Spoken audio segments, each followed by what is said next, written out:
میرا لاشا بھی کہے گا الصلاۃ والسلام. میں مسجد میں بیٹھا ہوں، جھوٹ نہیں بول رہا. 80% 80% میرا گلا بیٹھا ہوا ہے، نزلہ زکام کھانسی اور کچھ معدے میں تکلیف ہے. اتنا درد ہے کہ میں تقریر بھی درد میں کر رہا ہوں. سرکار اپنے بزرگوں کی نسبت سے نگاہ کرم فرمائیں، میں بھی اور ہر بیمار کو اللہ صحت عطا فرمائے. آمین.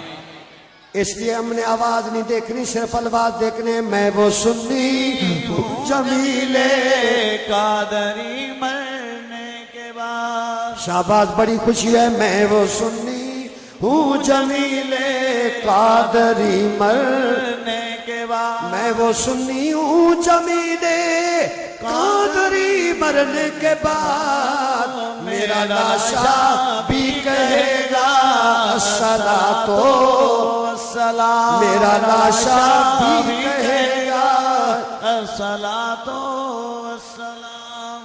حضرات محترم آپ کہیں گے تو شعر میں ترکار ہے. نہیں نہیں، میرا لاشا بھی کہے گا الصلاۃ والسلام.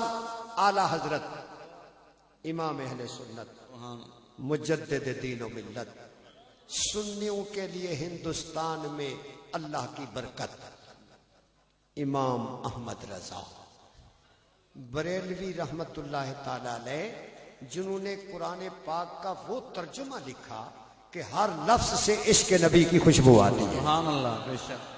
جو 1100 کتابوں کے مصنف ہیں، اللہ اکبر، جو 50 علوم کے ماہر ہیں، وہ اعلی حضرت بریلوی جنہوں نے بد عقیدگی کے خلاف وہ جہاد کیا کہ قیامت تک امام احمد رضا کا نام زندہ رہے گا. بے شک. انشاءاللہ.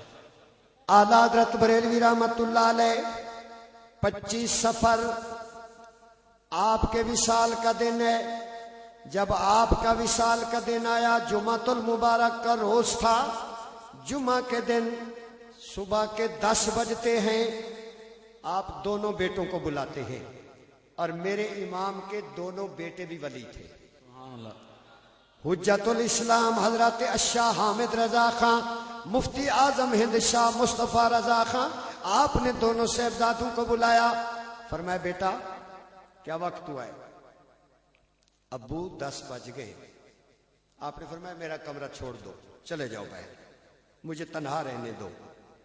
پھر تھوڑی دیر کے بعد بیٹا کیا وقت ہوا؟ ابو 12 بجنے والے. پھر تھوڑی دیر کے بعد بیٹا وقت بتاؤ. ابو 1 بجنے والا ہے.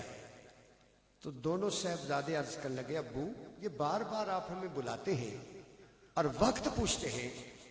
آپ نے فرمایا سن لو. پھر رات میرے آقا نے خواب میں دیدار کرایا سبحان اللہ. اور فرمایا احمد رضا ادھر کل جمعے کی اذان ہوگی، تیری روح پرواز کر کے مدینے آ جائے گی. سبحان اللہ. سبحان اللہ. تو اب میں اس دنیا سے رحلت فرمانے والا ہوں. بیٹا میری وصیت سن لو، جب میں میری قبر کھودو تو میرے قد کے برابر کھودنا. ابو یہ کیا بات ہے؟ یہ دیکھو عاشق رسول. آپ نے فرمایا تمہیں پتہ نہیں، جب نبی کا غلام قبر میں جاتا ہے سرکار تشریف لاتے ہیں. سبحان اللہ. اور میں چاہتا ہوں سرکار آئیں تو میں کھڑے ہو کے سلام عرض کروں. سبحان اللہ. میں کھڑے ہو کے سلام عرض کروں.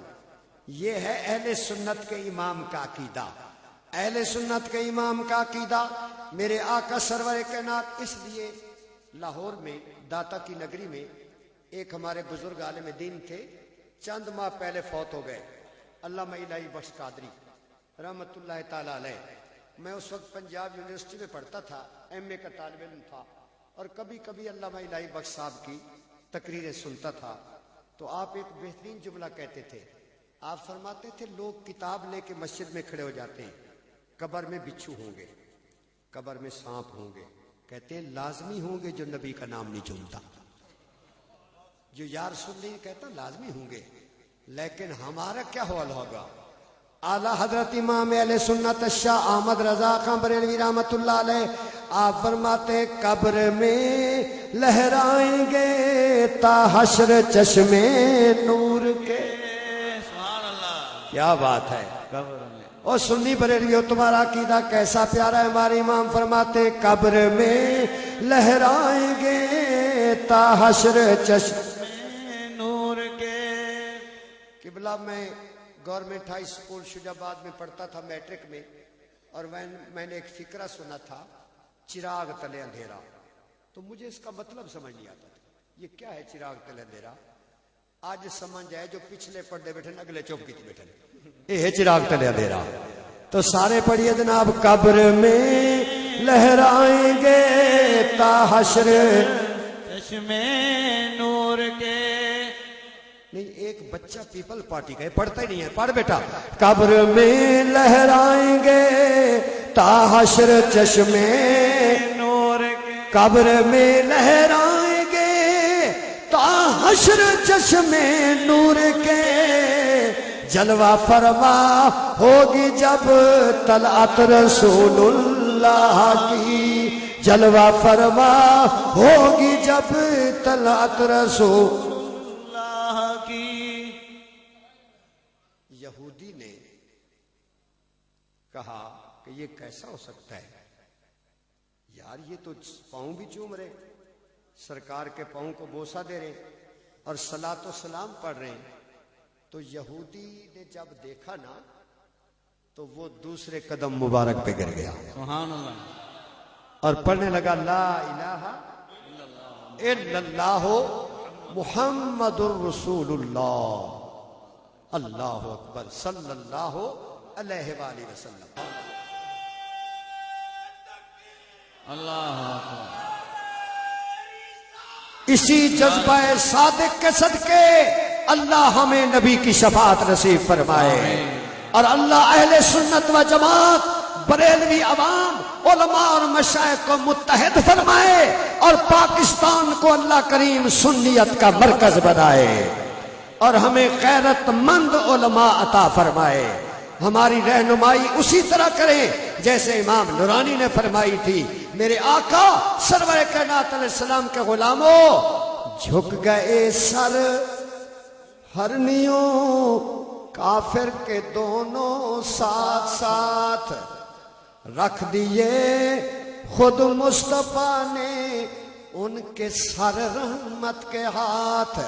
پھر بشارت اس کو اور اس کو ملی سرکار سے کہ قید سے آزاد تو اور تو عذاب نار سے. اب پاگل لوگ کہتے نبی کو کوئی اختیار نہیں, لیکن اہل سنت و جماعت کا عقیدہ ہے کہ اللہ ساری کائنات کا خالق اور میرے نبی کو ساری کائنات کا مالک بنا کے بھیج دیا. بے شک. سرکار جلوہ فرمائے غوث پاک کے سلسلے کے اولیاء کرام کا دربار اقدس ہے مدینہ منورہ. اللہ ہم سب کو حاضر نصیب فرمائے. آمین آمین فرما دیجئے. آمین. ادھر ادھر دیکھیں